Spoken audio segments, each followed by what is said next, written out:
Hi all. Wednesday evening ஒரு சிம்பிளான வடை recipe பார்க்கலாமா? இது உளுந்து வடைன்னு சொல்லலாம், மெது வடைன்னு சொல்லலாம், ஓட்டை வடைன்னு சொல்லலாங்க. நான் காலையிலேயே உளுந்து ஊற வச்சுருந்தேன்.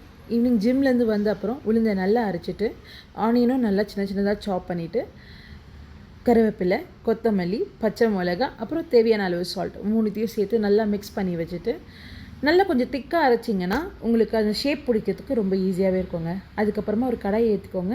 தேவையான அளவு ஆயிலையும் ஆட் பண்ணிவிட்டு நல்லா அது கொஞ்சம் சூடான அப்புறமா நீங்கள் என்ன பண்ணுங்கள், கொஞ்சம் கொஞ்சமாக எடுத்து எனக்கு சின்ன சின்னதாக போட்டால் ரொம்ப பிடிக்கும். ஸோ நான் அப்படி தான் பண்ணியிருக்கேன். இன்கேஸ் உங்களுக்கு சைஸ் பெருசாக வேணும்னா கண்டிப்பாக நீங்கள் அப்படி ட்ரை பண்ணலாம். கொஞ்சம் கொஞ்சமாக எடுத்து ஒன்று ஒன்றா போட்டுட்டு ஃபஸ்ட்டு லோ ஃப்ளேமில் வச்சுக்கோங்க. அப்போ தான் உள்ளே இருக்க ஸ்டஃபிங் வேகிறதுக்கு கரெக்டாக இருக்கும். அது நல்லா கொஞ்சம் வெந்து வந்த பிறகு ஹை ஃப்ளேமில் வச்சிங்கன்னா கொஞ்சம் நல்லா கிறிஸ்பியாகவும் அந்த கலரும் கிடைக்கும். அதுக்கப்புறமா என்ன பண்ணுங்கள், நல்லா வறுத்து அது கிறிஸ்பினஸ் வந்து அப்புறமா எடுத்துகிட்டு டேஸ்ட் பண்ணி பார்த்தீங்கன்னா ரொம்பவே சூப்பராக இருக்குங்க.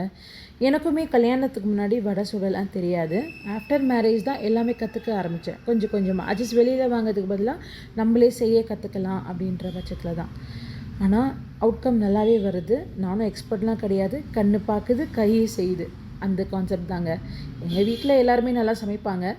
ஸோ எனக்குமே அது வரும்ன்ற ஒரு நம்பிக்கை. நானுமே டேஸ்ட் பண்ணி பார்த்தேன். நல்லா இருந்துச்சு கிறிஸ்பியாக. Hope you enjoy. Bye bye.